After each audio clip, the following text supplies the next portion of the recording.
Allez, bonjour à toutes et à tous, très heureux de vous retrouver. Petit point ce matin encore parce que de la volatilité cette nuit sur les cryptocurrencies.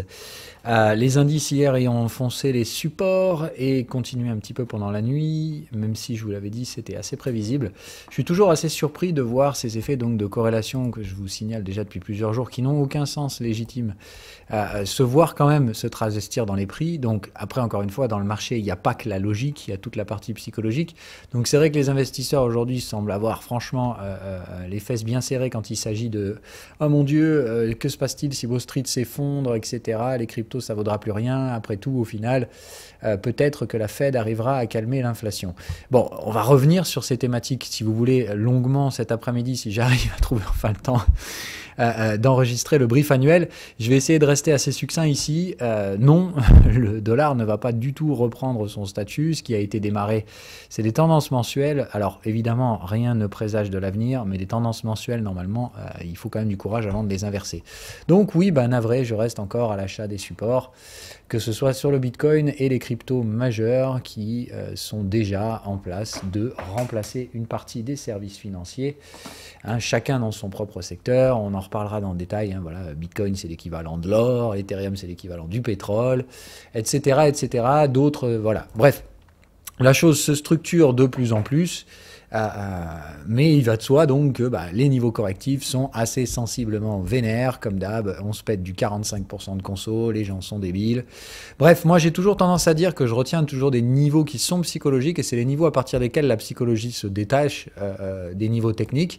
Il y a le premier qui est souvent vers les moins 30, voilà, hop, comme par hasard, moins 30%, c'est le moment où les gens commencent à devenir cons. Moins 40, c'est là où on va chercher le paroxysme. Évidemment, là, si on va plus loin que ça, on est sur du bear market. Officiellement pour les cryptos. Moins 45, on va dire, c'est le niveau tolérable en excès de volatilité. On avait eu ces patterns de volatilité, etc., etc.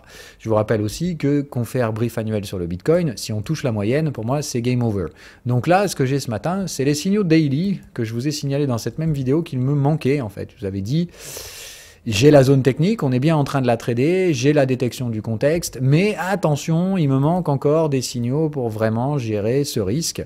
Voilà. Bon, ce matin, c'est overload. Ça veut dire que là, on tire à mort un momentum vendeur dans une tendance de fond haussière, soutenue par une tendance haussière hebdomadaire et une tendance haussière mensuelle. Bref, bon, peu de risque à dire que le bottom, on est en train de le faire.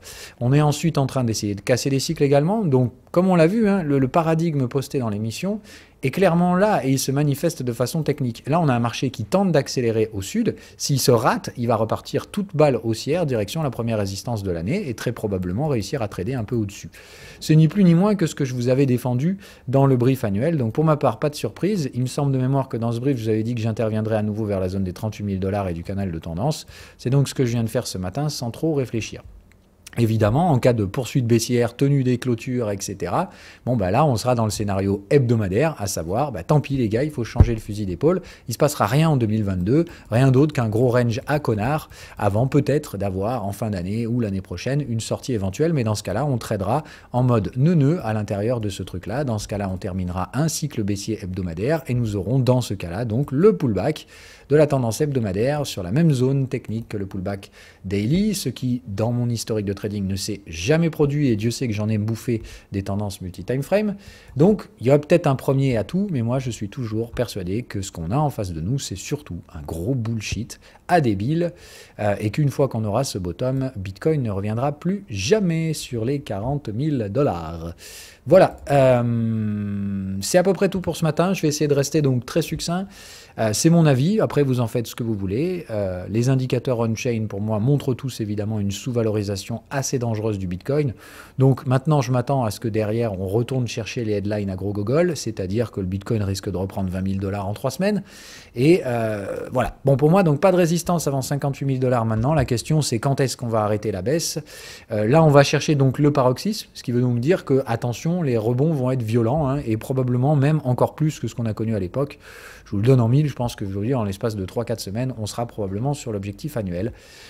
C'est-à-dire ce que je vous avais défendu, hein, qu'on aurait peut-être des cycles plus ou moins courts, mais là, la gestion du risque étant faite par des excès baissiers, hein, overload, ça veut dire qu'on bourre le momentum à la vente, Cassure de cycle, ça veut dire qu'on tente d'accélérer à la baisse dans un marché en tendance haussière. Bon, généralement, ça crée des renversements assez brutaux. Donc c'est pour ça que je vous dis, attention, la nature du renversement m'invite à penser qu'on va plutôt sur un cycle haussier court. Pour le premier, ça ne veut pas dire que le second, lui, ne sera pas plus long. Hein, donc n'oubliez pas qu'on devrait atteindre normalement les objectifs en 2 cycles. Bref, premier cycle pour moi, à mon avis, très brutal qui devrait se mettre en place avec des rebonds assez significatifs en direction des 58 000 $. Voilà ce que je vois pour le Bitcoin. Et puis évidemment, donc, si on tient les clôtures mensuelles, donc 31, etc., nani nanana, sous les zones techniques daily, eh bien, il faut changer de scénario sur l'année. Voilà. Donc, on est le 21 janvier. Il reste, je ne sais plus combien de jours il y a cette année, ouais, 31. Donc 31 janvier, il nous reste encore 10 jours. Il faut que le Bitcoin arrive à se maintenir sous 40 000 $ pendant 10 jours. Bonne chance, mon coco. Je pense que ça va être compliqué. Voilà.